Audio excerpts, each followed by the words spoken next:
तो कहानी की शुरुआत में यूक्रेन की पुरसकून जगह को दिखाया जाता है, जहाँ पर मैकोला नाम का एक आदमी छोटी सी झोपड़ी में अपनी बीवी के साथ रहा करता था। दोनों अपनी जिंदगी में बहुत खुश थे। मैकोला की बीवी आर्ट्स ड्राइंग किया करती थी। वो लकड़ी को तराश कर चीजें बनाया करती थी। वो लकड़ी का एंजल फरिश्ता बनाकर मैकोला की बाजू पर बांध देती है। मैकोला पास वाले स्कूल में मैथ्स पढ़ाया करता था। वो अपनी साइकिल पर बच्चों को पढ़ाने जाता था। मैकोला के घर में कोई भी इलेक्ट्रॉनिक की चीज नहीं थी। जब वो स्कूल में होता था तो ब्रेक के वक्त टीवी पर खबरें सुना करता था। ऐसे ही एक दिन वो टीवी पर खबर सुनता है कि रशिया में लोगों को मारा जा रहा है और रशिया यूक्रेन पर हमला करके उस पर कब्जा करना चाहती है। अब ये खबर सुनने के बाद मैकोला अपनी क्लास में बच्चों को पढ़ाने चला जाता है, जहाँ पर वो बड़े ही प्यार से बच्चों को पढ़ाया करता था। पर यहीं पर इस क्लास में एक बदमाश लड़का था जो मैकोला को बिल्कुल भी पसंद नहीं करता था। वो हर वक्त इन इरादों में रहता था कि कैसे मैकोला को स्कूल से बाहर निकाला जाए, पर उसने कभी भी उस लड़के की हरकतों पर गुस्सा नहीं किया था। एक दिन मैकोला जब स्कूल पढ़ाने जा रहा था, तभी रास्ते में कुछ सोल्जर्स फौजियों को देखता है, जिन पर ये ज्यादा ध्यान तो नहीं देता और स्कूल चला जाता है। पर जैसे ही ये स्कूल आता है तो देखता है सारा स्कूल खाली था। तभी ये टीवी पर खबर सुनता है कि रशियन आर्मी यूक्रेन में घुस चुकी है और यहाँ पर कब्जा करना चाहती है। अब मैकोला को समझ आती है जो इसने रास्ते में फौजी देखे थे वो रशिया के थे।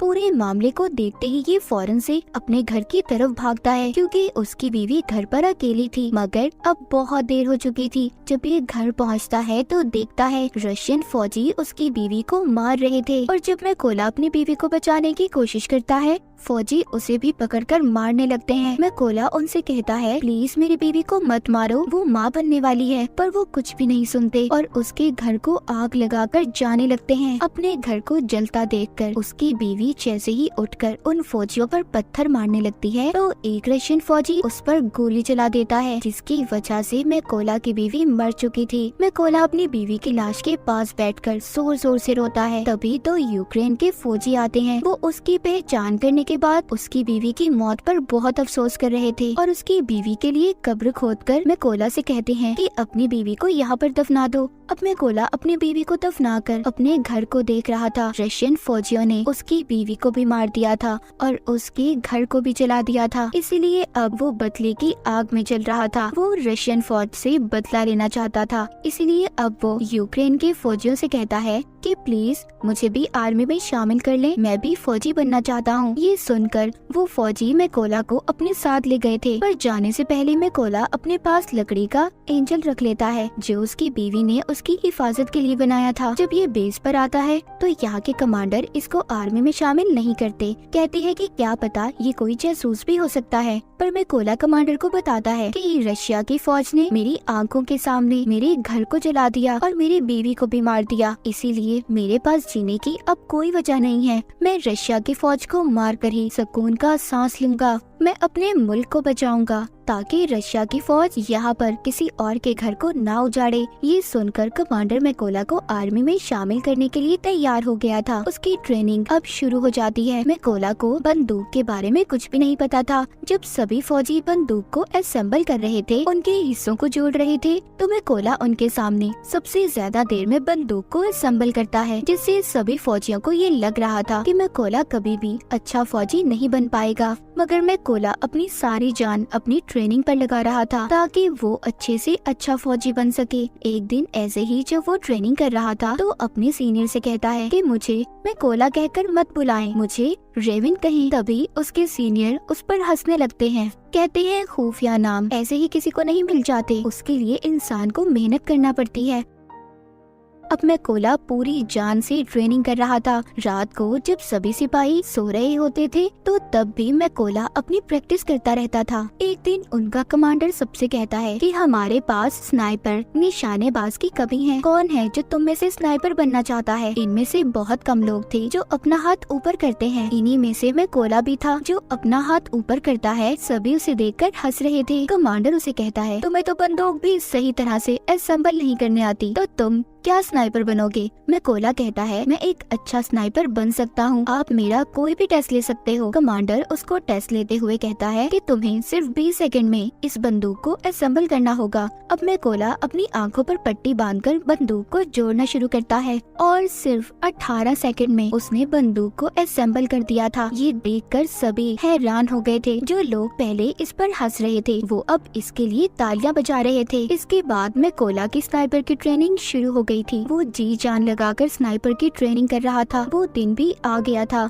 जब सभी स्नाइपर्स को उनकी बंदूकें दी जाती हैं। जहाँ पर सबको अच्छे मॉडल की बंदूकें दी गई थी, वहीं पर मैकोला को पुरानी बंदूक दी जाती है जो सही से काम भी नहीं करती थी। जब मैकोला अपने सीनियर से कहता है कि सर मुझे भी नई बंदूक चाहिए, तो उसका सीनियर उसे गुस्से से जवाब देता है। कहता है कि पहले तुम्हें खुद को साबित करना होगा कि तुम एक अच्छे स्नाइपर हो, तभी तुम्हें बंदूक दी जाएगी। अब सबकी ट्रेनिंग शुरू हो गई थी। इनका सीनियर सबसे कहता है, जब तुम अपना निशाना लगा रहे होगे तो तुम्हें चाहे कोई भी परेशानी आ जाए, तुम अपने टारगेट से नहीं हिलोगे और अपने टारगेट पर पूरा ध्यान लगाकर निशाना लगाओगे। सीनियर सभी के पास बारी बारी जाता है और सबके पास गोलियां चलाता है। जो भी स्नाइपर जरा सा भी गोली लगने के डर से हिलता है उसको ट्रेनिंग से बाहर कर दिया गया था। जब सीनियर मैकोला के पास जाकर गोली को चलाता है तो उसे कोई भी फर्क नहीं पड़ता, वो जरा सा भी नहीं हिला था। जब वो अपने टारगेट पर निशाना लगा रहा था तभी सीनियर उसके पास आकर कहता है कि तुम अपने टारगेट को सिर्फ एक दफा ही देख सकते हो, और उसकी आंखों के आगे कुछ रख देता है।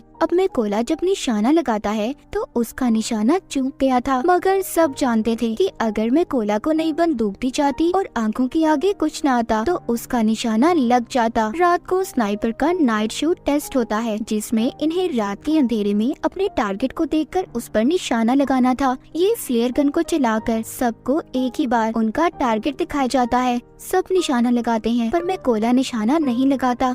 वो अपने दिमाग में फासले को देखकर मीटर का अंदाजा लगाकर फिर निशाना लगाता है, जिससे उसका निशाना बिल्कुल ठीक लगता है, जो आज तक किसी ने नहीं किया था। वो मैकोला ने कर दिखाया था। सबका अब रिजल्ट आ चुका था। सीनियर मैकोला को सैल्यूट करता है और कहता है तुम पास हो चुके हो। जिसके बाद कर्नल मैकोला से कहते हैं अपने सभी जरूरी सामान को पैक कर लो, तुमने एक जरूरी मिशन पर जाना है। मैकोला का पहला मिशन ये था कि पास ही एक चेक पॉइंट पर रशियन आर्मी ने कब्जा किया हुआ था, जिसको इन लोगों ने उनसे छुड़वाना था। मैकोला अपने साथियों के साथ उस जगह पर पहुंच जाता है। इन सबको एक एक टारगेट दिया गया था। सभी अपनी पोजीशंस ले लेते हैं जहां पर बैठकर इन्होंने निशाना लगाना था। जब ये इन पर शूट करने वाले थे तो देखते हैं एक गाड़ी चेक पॉइंट की तरफ जा रही थी। कर्नल सबको गोली चलाने से मना करते हैं। वहीं पर रशियन आर्मी गाड़ी को रोक लेती है जिसमें एक कपल कहीं पर जा रहा था। रशियन आर्मी ने उन लोगों का पासपोर्ट ले लिया था और उन्हें काफी बुरी तरह से मारने लगते हैं। ये देखकर कर्नल सभी स्नाइपर को गोलियां चलाने का कहता है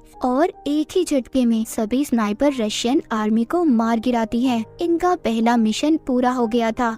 ये सभी खुशी खुशी अपने बेस पर वापस आ गए थे। जब मैकोला अपने बाकी साथियों को देखता है तो वहाँ पर कोई भी नहीं था। उसे पता चलता है कि वो दूसरे मिशन पर है। मैकोला को ये भी पता चल गया था कि उस मिशन में इसके बहुत से साथी भी मर गए हैं और उन सबको एक ही रशियन स्नाइपर ने मारा है, जो रशियन आर्मी का सबसे बेहतरीन स्नाइपर है। कुछ दिन के बाद इनका दूसरा मिशन भी शुरू हो गया था। ये सभी उस जगह पर पहुंच जाते हैं जहां पर रशियन आर्मी कब्जा करने वाली थी।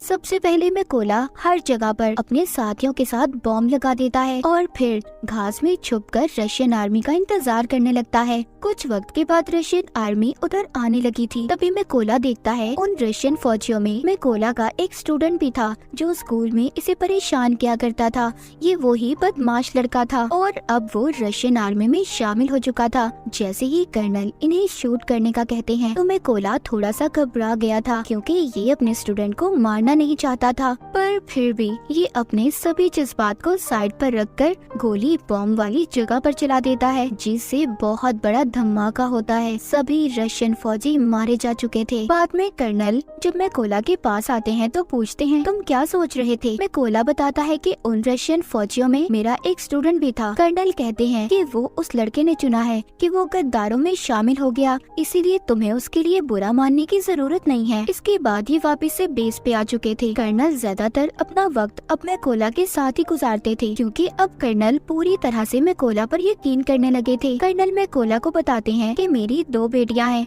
और उन्हें नहीं पता कि मैं आर्मी में कर्नल की पोस्ट पर हूँ। उनको मैं ये कह कर आया हूँ कि मैं बहुत बड़ा बिजनेस करता हूँ और मेरी बीवी ने भी मेरी बेटियों को नहीं बताया। ये सुनकर मैकोला भी अपनी बीवी की कर्नल को आखिरी निशानी दिखाता हुआ काफी दुखी हो जाता है। अब इसके बाद फिर से ये अपने अगले मिशन पर निकल पड़ते हैं। ये लड़ाई काफी बड़ी थी। सभी स्नाइपर्स छुपने के लिए एक गहरी खाई खोदते हैं और उसमें अपनी पोजीशंस ले लेते हैं। ये यहाँ पर इसलिए आए थे क्योंकि इन्हें पता चल गया था कि रशिया के कुछ फौजी यहाँ पर कब्जा करना चाहते हैं। यहीं पर कर्नल भी मैकोला के साथ थे। तभी यहाँ पर मैकोला देखता है उनमें वो फौजी भी था जिसने इसकी बीवी पर गोली चलाई थी। वो मैकोला के बिल्कुल निशाने पर था। कर्नल से पूछता है क्या मैं इस पर गोली चला सकता हूँ? कर्नल कहता है नहीं। मैकोला फिर पूछता है क्या मैं इस पर गोली चला सकता हूँ, क्योंकि वो अपनी बीवी का बदला लेना चाहता था। मैकोला का तो मिशन ही यही था कि वो अपनी बीवी का बदला लेना चाहता था। वो खुद पर कंट्रोल नहीं कर पाता और उस फौजी पर गोली चला देता है। पर इसके बाद रशियन आर्मी को इनका पता चल चुका था। कर्नल मैकोला से कहते हैं ये तुमने क्या किया? तभी एक स्नाइपर कर्नल पर शूट करके उसे भी मार देता है। सब रशियन फौजी इन पर बॉम्ब फेंकने लगते हैं। मैकोला कर्नल की लाश को बेस पर ले आया था, पर बहुत ज्यादा दुखी था क्योंकि उसकी गलती की वजह से कर्नल मारा जा चुका था। मैकोला ने अब ये कसम भी खाई थी कि वो उस स्नाइपर को कहीं से भी ढूंढ कर लाएगा और कर्नल की मौत का बदला लेगा।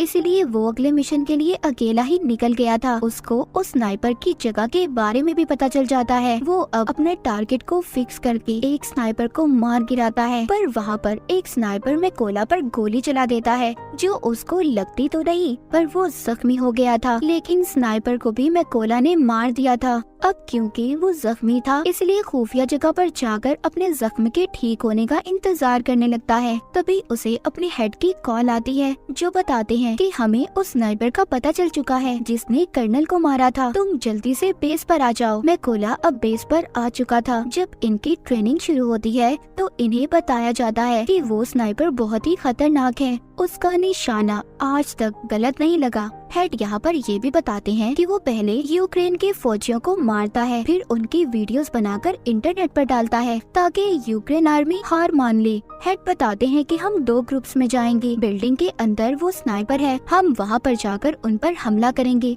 तभी मौके का फायदा उठाकर मैकोला उस स्नाइपर को मार देगा। प्लान बन जाने के बाद ये सब लोग ऐसा ही करते हैं। सभी उस जगह पर जाकर अपनी अपनी पोजीशंस ले लेते हैं और ये रशियन का ध्यान भटकाने में कामयाब हो जाते हैं। और मैकोला इसी बात का फायदा उठाकर अंदर जाकर रशियन स्नाइपर को मार देता है। मैकोला अपने साथियों से कहता है कि मेरा रास्ता साफ कर दो। ये सुनकर सभी मैकोला के साथी रशियन आर्मी पर गोलियां चलाकर उन्हें मार देते हैं। अब अंदर जो स्नाइपर छुपकर बैठा था जिसको मैकोला मारने आया था, वो सोचता है कि कोई भी फौजी उसकी बात का जवाब नहीं दे रहा। जब ये ऊपर छत पर चेक करने जाता है तो वहाँ पर जो रशियन स्नाइपर था वो मर चुका था। ये देखकर वो वापस से अपने पोजीशन पर आ जाता है। जब वो सामने मैकोला की बीवी का बनाया हुआ एंजल देखता है तभी मैकोला ऊपर से छलांग लगाकर उस स्नाइपर को मार देता है। जब दूसरे स्नाइपर को थोड़ी आवाज आती है तभी मैकोला उसके पास भी एक बॉम्ब फेंकता है और उस स्नाइपर का काम भी तमाम हो चुका था। लेकिन यहाँ पर हम देखते हैं जब वो स्नाइपर छत पर चेक करने गया था तो उसने फोन करके रशियन आर्मी को बुला लिया था, इसलिए रशियन आर्मी उधर आ रही थी। किसी को भी नहीं पता था कि उनके स्नाइपर मारे जा चुके हैं। इसलिए जब वो अपने स्नाइपर को कॉल कर रहे थे तो कॉल में मैकोला उठाता है और उन्हें कहता है कि तुम्हारा वक्त अब खत्म हो चुका है। ये कहकर वो रशियन के ट्रक ड्राइवर पर गोली चला देता है जिसमें सभी रशियन फौजी बैठे थे। इसीलिए अब वो बाहर आ गए थे, लेकिन ये नहीं जानते थे कि यूक्रेन के स्नाइपर इन पर पहले ही निशाना लगाकर इंतजार कर रहे थे। तभी वो सब इन पर गोलियों की बारिश कर देते हैं। सभी को मारने के बाद मैकोला अपनी बीवी की कब्र पर जाकर उदास मन से कहता है कि मैंने तुम्हारे कातिलों और अपने दुश्मनों से बदला ले लिया है, मगर अब मुझे अपने मुल्क की हिफाजत करनी है, इसीलिए मुझे अब जाना होगा। इतना कहकर वो अपने अगले मिशन पर निकल जाता है और यहीं पर स्नाइपर द व्हाइट रिबन की कहानी खत्म हो जाती है।